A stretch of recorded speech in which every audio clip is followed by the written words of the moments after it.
cofondateur et CTO de Quickspot. Tu peux prendre des bras avec la main, c'est bon. Allez. Bonjour à toutes et à tous, merci d'être venus. Pendant la demi-heure qu'on va passer ensemble, je vais vous parler de surface d'attaque Internet. Qu'est-ce que c'est, comment ça marche, comment on travaille dessus.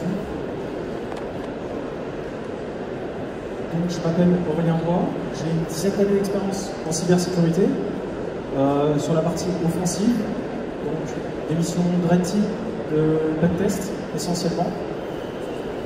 Ce qui m'a marqué pendant ces missions, c'est qu'un attaquant qui veut s'introduire dans un système d'information, il n'a pas besoin d'utiliser des techniques très compliquées et très sophistiquées. S'il cherche bien, s'il creuse bien, il va trouver des éléments très simples à exploiter pour pouvoir s'introduire dans le système d'information. Des éléments qui sont sortis de l'inventaire, de la société, des logins mots de passe par défaut, des configurations qui sont mauvaises. Et on s'aperçoit vraiment qu'on peut rentrer très facilement dans un système d'information, il suffit de bien chercher. J'ai donc décidé de cofonder Quickspot, qui est une jeune start-up en cybersécurité qui a un peu plus d'un an d'existence, qui développe une solution en SaaS qui permet aux entreprises de travailler sur votre surface d'attaque Internet. Alors, si on regarde un peu l'actualité, on observe un peu ce qui se passe dans la presse, on va prendre différents éléments qui ont lieu. Donc, un opérateur télécom russe qui a exposé par erreur des schémas d'infrastructure. Donc, en fait, c'est un protocole RSIM, de synchronisation de données, qui est exposé sur Internet sans protection. Donc, une vulnérabilité très simple qui... Ensuite, on a Samsung, qui ont mis des dépôts kits en public sur Internet.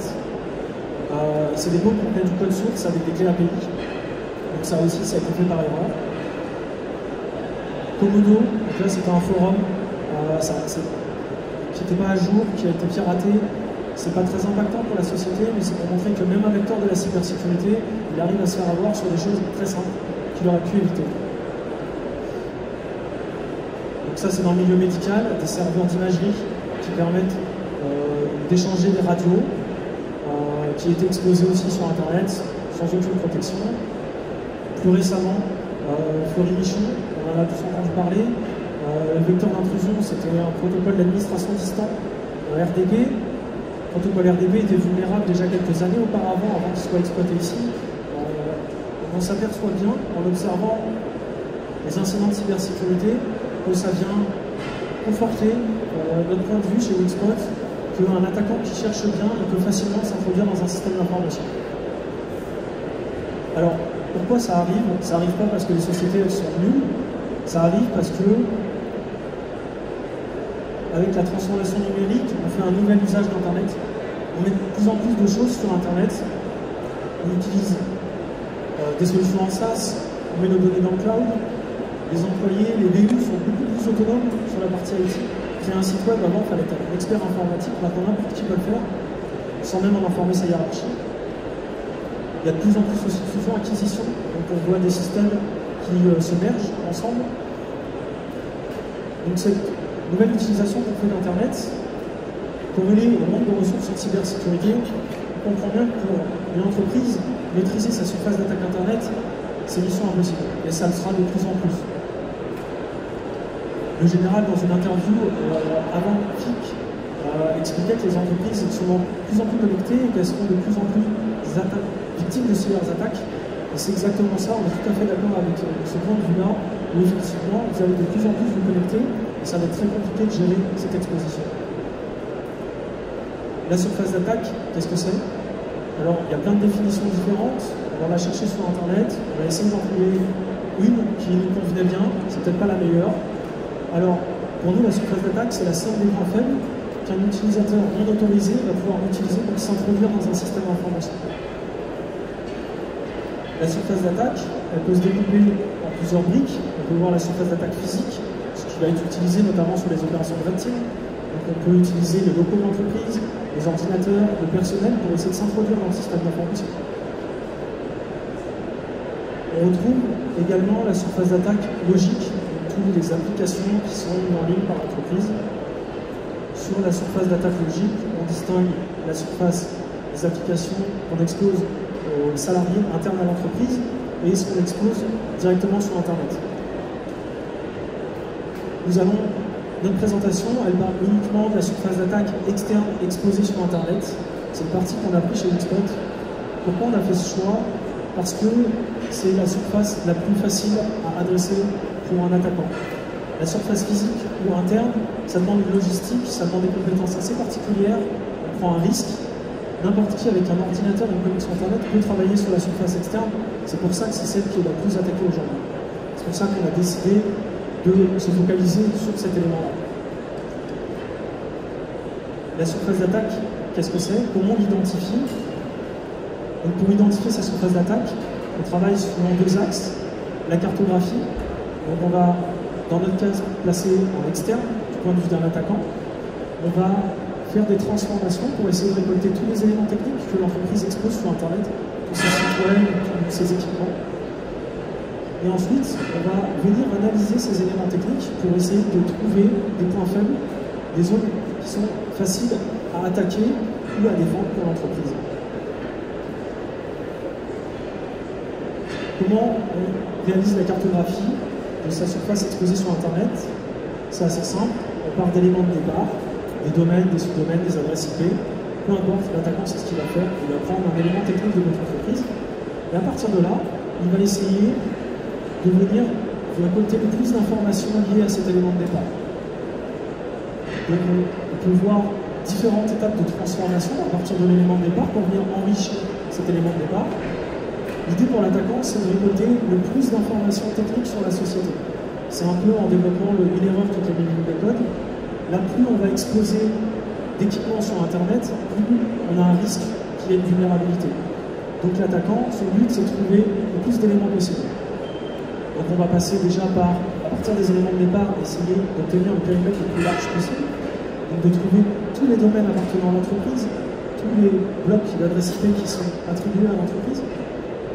On va venir enrichir ça avec des recherches en source ouverte,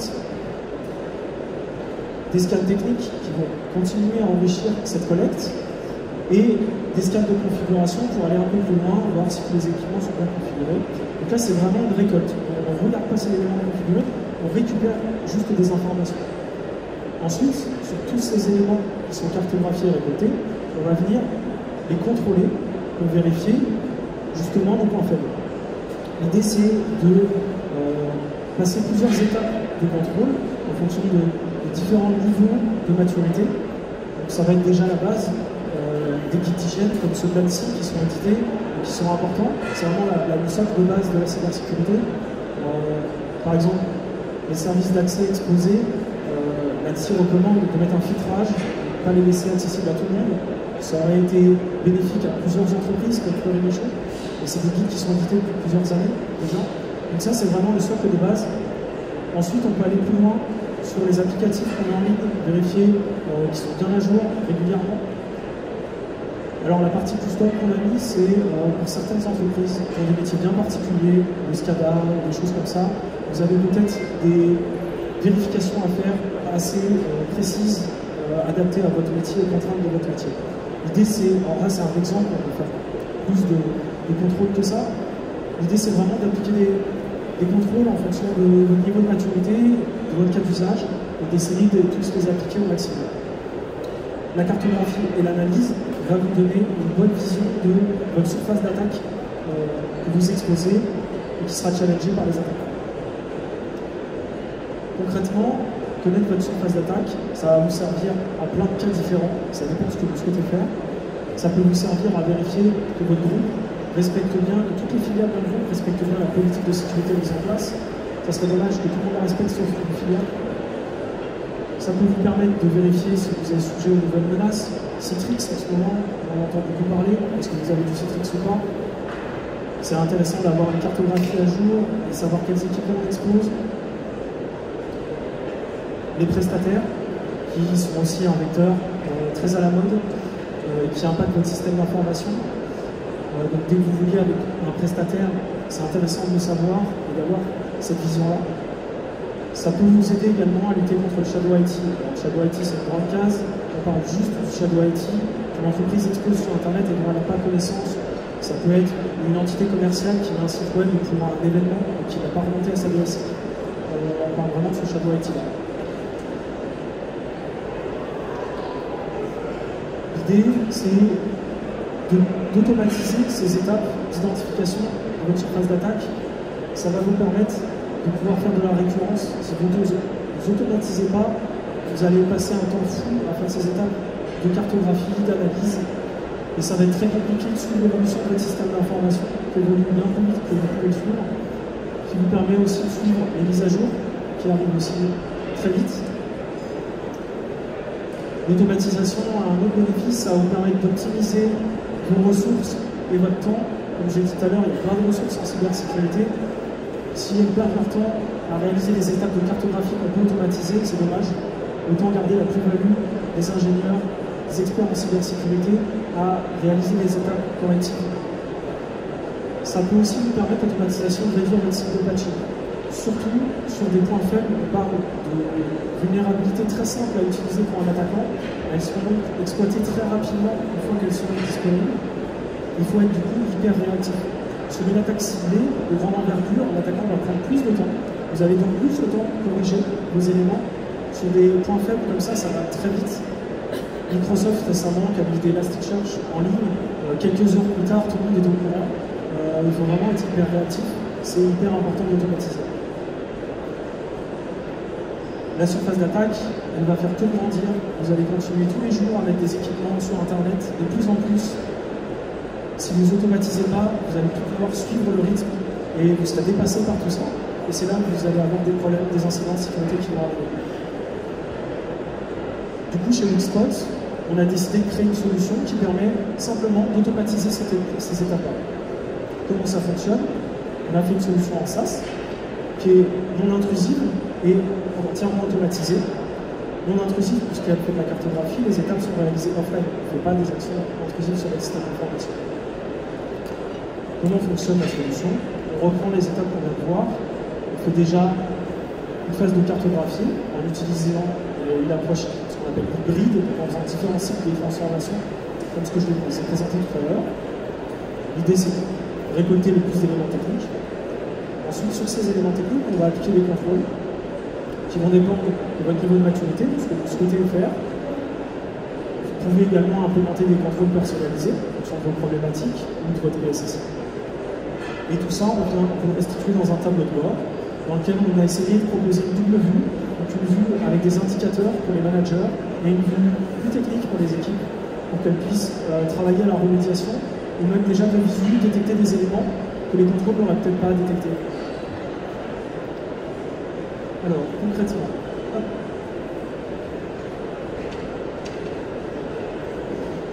Donc ça, c'est l'interface de notre application en SaaS. Donc, quand on authentifie, on retrouve une vue globale avec différents indicateurs sur la surface d'attaque de l'entreprise. Le premier indicateur, c'est le niveau de criticité de la société. Donc, on utilise le standard CDSS pour mettre un niveau de criticité à l'entreprise. Donc, c'est une échelle de 0 à 10, 10 étant le plus critique. À côté, on retrouve l'évolution du niveau de criticité. En dessous, c'est le nombre d'éléments techniques répartis par criticité. Ça vous permet d'avoir une bonne vision si vous êtes plutôt très critique ou plutôt bien. On a mis d'autres indicateurs, donc les projets les plus critiques, c'est quand vous souhaitez travailler sur votre surface, vous pouvez la découper pour faciliter votre travail. Je vous l'expliquerai après. Du coup, vous avez les projets les plus critiques, les contrôles qui impactent le plus votre société.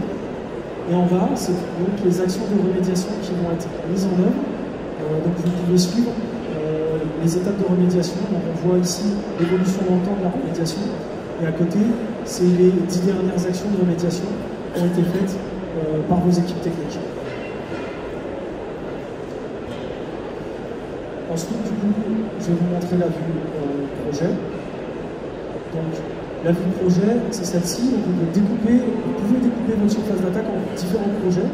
Ça vous permet de travailler comme vous le souhaitez, soit de découper par BU, par filiale. Vous pouvez également travailler par personne en responsabilité sur chacune des zones de votre surface d'attaque. Ou vous pouvez créer un projet avec la surface d'attaque dedans. Un projet, à quoi ça correspond?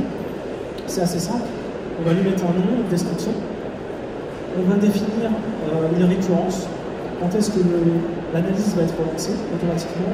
Ici, vous pouvez être notifié en cas d'inactivité d'un projet. Ensuite, on va donc définir le périmètre sur lequel on va travailler.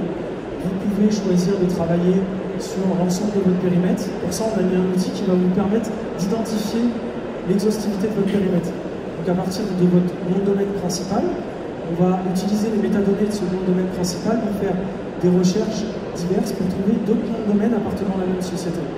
On va vous les proposer, après à vous de choisir de travailler dessus. Si vous connaissez déjà les éléments de départ, vous pouvez directement importer un fichier CSV avec votre nom de domaine ou rentrer manuellement directement les éléments techniques sur lesquels vous souhaitez travailler. Donc ça peut être un domaine, une IP, ça dépend comment vous souhaitez avancer, comment vous souhaitez découper votre surface d'attaque. Nous, on essaie de préconiser aux entreprises de travailler vraiment sur l'ensemble de votre périmètre et de laisser la solution découvrir l'ensemble de vos domaines. Une fois qu'on a sélectionné le périmètre, on va définir les contrôles qu'on va venir appliquer sur les éléments techniques qu'on va découvrir. Donc ça va dépendre de votre cas d'usage, ça peut être des recommandations ANSI, des vulnérabilités ou des contrôles personnalisés. Donc là, on va lancer l'analyse. L'analyse, elle tourne en fond, c'est le cas-là. Elle va durer un certain temps, ça dépend de la taille de votre surface d'attaque. Vous serez notifié par mail quand l'analyse est disponible. Donc là, on va prendre une analyse qu'on avait déjà fait tourner. Ça évitera d'attendre trop longtemps. Donc pour un projet donné, on retrouve des indicateurs. Donc on retrouve le niveau de criticité pour le projet. Toujours son évolution, l'évolution du niveau de criticité. En bas, vous retrouvez la répartition du niveau de criticité. Et ici, les 3 contrôles par criticité qui vous impactent le plus. Ça peut vous permettre de les cibler en priorité. Là-bas, on a mis un indicateur pour vous permettre d'identifier du shadow IT ou du moins les nouveaux éléments entre deux analyses qu'on identifie. Ça peut vous permettre rapidement de savoir quels applicatifs ont été déployés entre deux analyses et d'identifier si vous êtes au courant ou pas.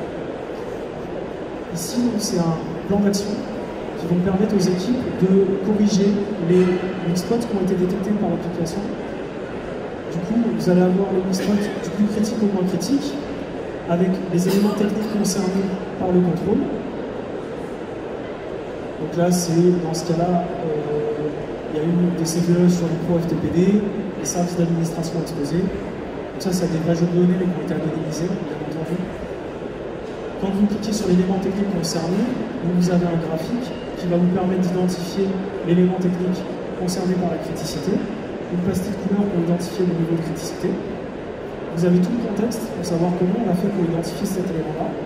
Et à côté, vous avez tout le détail de l'élément concerné. Et par exemple, cet élément-là, il y a différents contrôles qui posent problème dessus. Il n'y a pas juste un problème, mais il y a tous ces problèmes-là. Vous pouvez ajouter des tags, ça peut vous permettre de travailler ou de revenir dessus plus tard plus facilement. Et vous pouvez définir des actions de remédiation. Vous pouvez accepter le risque, parce que vous estimez que c'est normal. Vous pouvez travailler dessus ou le corriger. Ça vous permet de suivre les actions de remédiation en cours par vos équipes. Si vous n'êtes pas fan de la vue graphe, il y a aussi une vue en format tableau. Il y en a qui préfèrent les tableaux. On peut exporter ce tableau en CSV, en Excel, si vous souhaitez travailler sur d'autres solutions. Vous avez différents filtres en haut, différentes barres de recherche qui vont vous aider à travailler. Donc là, par exemple, on a filtré par niveau de criticité. Donc, tous les éléments en criticité médium se sont affichés. Donc, on les voit ici. Et vous pouvez travailler sur ces éléments. On a mis en place un catalogue de contrôle avec des groupes de contrôle clés en main pour que l'entreprise, en fonction de son cas d'usage, puisse utiliser des contrôles clés en main. Donc ça peut être des kits d'hygiène, des vulnérabilités. Other, ça va être tous les contrôles que vous allez créer vous. Vous allez les retrouver ici. Et vous pouvez appliquer directement ces groupes-là sur votre périmètre. Dans un groupe de contrôle, on trouve donc différents contrôles.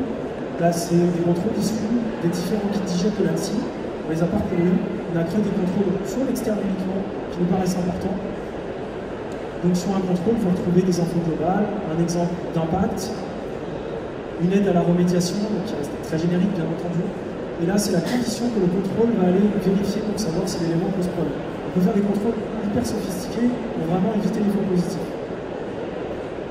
Vous avez également accès à la création d'utilisateurs. Vous pouvez partager l'accès projet à vos utilisateurs pour laisser travailler les équipes en responsabilité sur chacune des zones de votre surface d'attaque.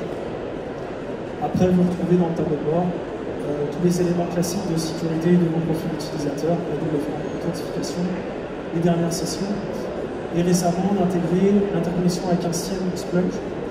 Donc vous pouvez configurer l'IP et le service Splunk sur lequel on va envoyer les éléments à risque qu'on aura identifiés. Là, on commence à travailler sur QRadar, et peut-être d'autres en fonction de nos clients. Voilà. En fait, on essaye vraiment de travailler avec nos clients pour faire évoluer le produit, pour coller aux besoins des entreprises. J'espère que la présentation vous aura plu. Et un dernier message, on recrute également, on recrute beaucoup des profils de sysadmin, des profils de commerciaux également. Donc n'hésitez pas à bien les voir sur le stand. Si vous voulez plus d'informations sur la solution, on vous a pas présenté toutes les features, comment on fait un contrôle, etc. Pour en discuter sur le stand. N'hésitez pas à venir nous voir. Merci.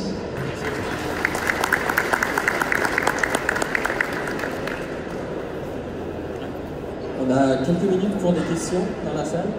Si vous avez des questions. Pas de questions, ça veut dire que c'était clair. Merci à tous. Merci, bon appétit. On se retrouve à 14h, mais avant de partir, on va répondre à la question. Merci. Comment vous vous positionnez par rapport à des compétiteurs habituels comme Insight et Security Standard? Alors, par rapport, on compare souvent des solutions de rating ou à des scanners de vulnérabilité. Nous, notre position, c'est de dire qu'on est... Alors, sur les scanners de vulnérabilité, on se positionne en amont pour savoir où les déployer, comme les autres softs de bug bounty ou de pentest. Sur les solutions de rating, vous allez pouvoir créer vos propres contrôles. Aujourd'hui, une solution de rating, elle vous montre des problèmes et souvent, vous ne pouvez même pas les corriger. Quand on vous dit votre adresse IP, elle est connue défavorablement, ouais, mais c'est mon hébergeur qui l'a attribué, je suis pour rien, vous ne pouvez pas agir dessus. Nous, on a essayé d'être vraiment très pragmatique. On va vous remonter des indicateurs sur lesquels vous allez pouvoir travailler et vous allez pouvoir même les personnaliser en fonction de votre problématique. On a vocation aussi à aller un peu plus loin qu'eux avec les différentes transformations qu'on fait en mélangeant donc l'OSINT, les scans techniques, et on essaie vraiment d'aller le plus loin possible sur les étapes d'identification des éléments techniques qu'une entreprise expose. Je ne sais pas si c'est assez clair comme réponse.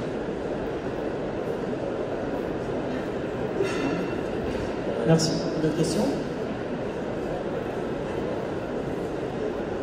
Pas d'autres questions sur 3, 2, 1, pas d'autres questions? Ok. Merci à tous. On se retrouve à